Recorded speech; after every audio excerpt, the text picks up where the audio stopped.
Saya sebagai Ketua Umum PP Muslimat NU didampingi oleh jajaran PP Muslimat. Kami audiensi menghadap Bapak Presiden dalam rangka persiapan Kongres ke-18 Muslimat NU. Kami sowan Pak Presiden, mohon kerawuhan beliau pada pembukaan Kongres yang insya Allah akan dilaksanakan pada 12 Februari bulan depan, dihadiri oleh 532 cabang, lalu 11 pimpinan cabang istimewa, 37 PW. Jadi untuk provinsi baru di Papua yang belum terbentuk adalah provinsi untuk Pegunungan Tengah. Yang lain sudah pelantikan.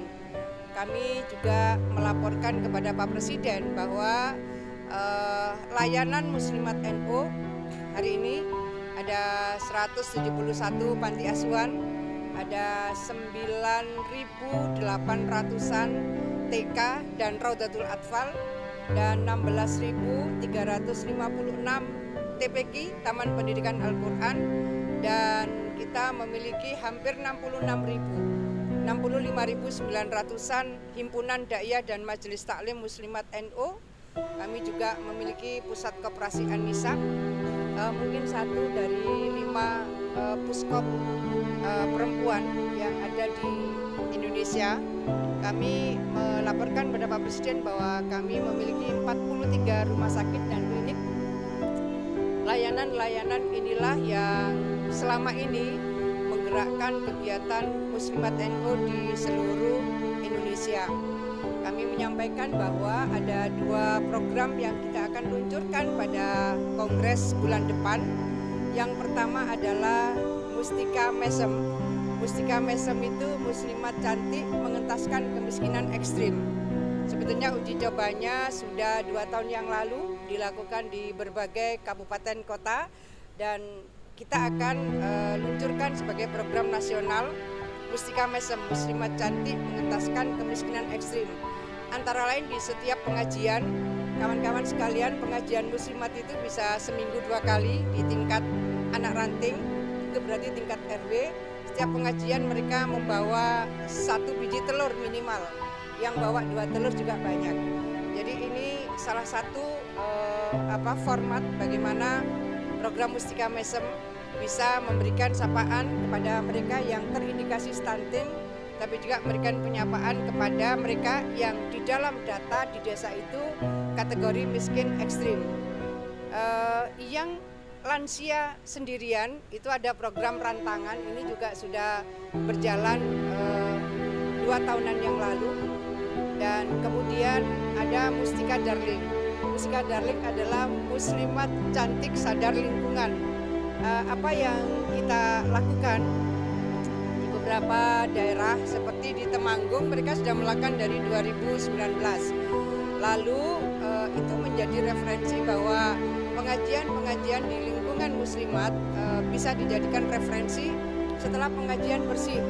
Karena ada kader-kader darling, kader-kader sadar lingkungan. Dan di setiap pengajian mereka juga sudah memilahkan antara sampah plastik, sampah kering, dan sampah basah. Jadi tengah-tengah pengajian kader darling itu sambil keliling, dan setelah pengajian mereka juga membersihkan sampah-sampah itu. Problem sampah adalah problem kita bersama.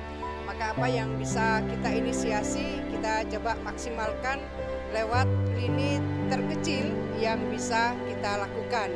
Lalu kalau tiap ranting, kemudian tiap anak cabang dan tiap cabang melakukan hal yang sama, dan itu bisa diikuti oleh yang lain, saya rasa problem penumpukan sampah di berbagai daerah relatif akan bisa diminimalisir. Saya rasa itu kawan-kawan sekalian, terima kasih seluruh atensi dan supportnya. Terima kasih. Ampun gitu.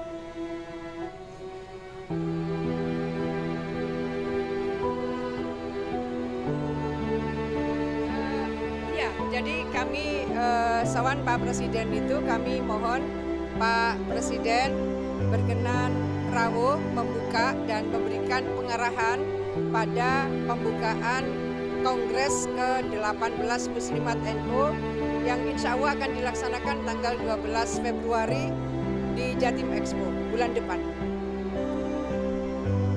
Ya, insya Allah beliau rawuh dan beliau tadi menyampaikan bahwa ya tanggal itu saya di Indonesia.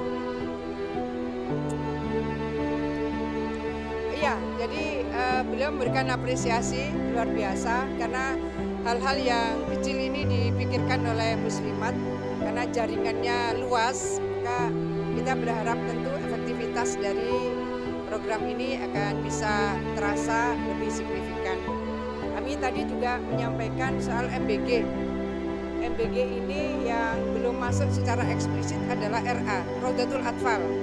Jadi sebetulnya antara TK dan RA cuma beda bahasa. RA ini Raudatul Atfal itu bahasa Arab.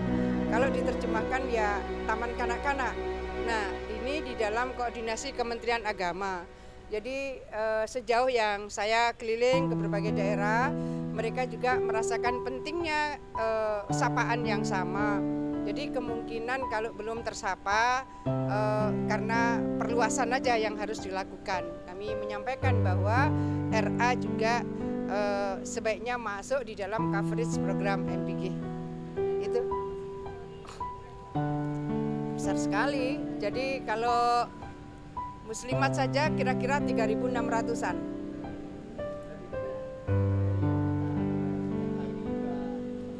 Ya, begitu.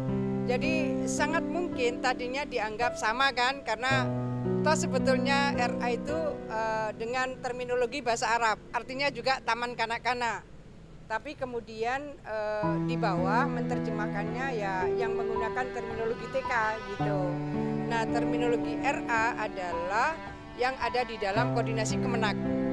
Maka IGRA, Ikatan Guru RA Jawa Timur, itu akhirnya melakukan raker di kantor Kemenak Jawa Timur.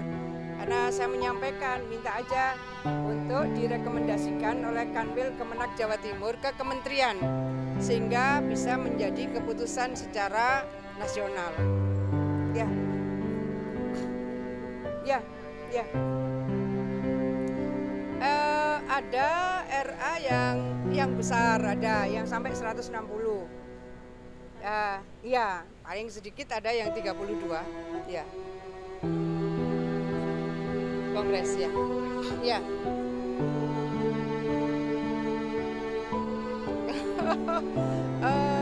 Ya, nanti kita serahkan forum aja ya. Ya. Nanti kita mengalir aja. Ya.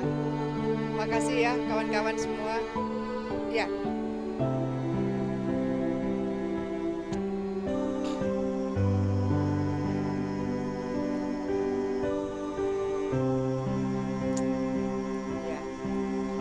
Retreat. Saya rasa semua membutuhkan update dari dinamika, baik lokal, regional maupun global.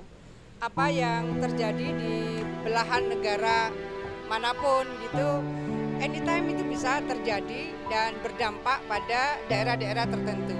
Sehingga retreat menurut saya menjadi bagian yang penting untuk saling mengupdate bagaimana sebetulnya adaptasi dan mitigasi. Mitigasi ini menjadi penting. Dulu ketika saya di zaman Gus Dur, saya juga melakukan retreat untuk BKKBN. Karena vertikal waktu itu. Begitu luasnya wilayah yang harus dilakukan oleh BKKBN pada saat itu masih vertikal sampai PLKB, petugas lapangan KB di tingkat kecamatan. Kita melakukan retreat. Dan waktu itu kita kebetulan mendapatkan support dari salah satu Big Four, pro bono, luar biasa. Jadi menurut saya retreat itu menjadi bagian penting supaya kita tidak stuck pada sesuatu yang monoton. Ini dianggap program-program dulu seringkali copy paste. Saya di DPR beberapa periode.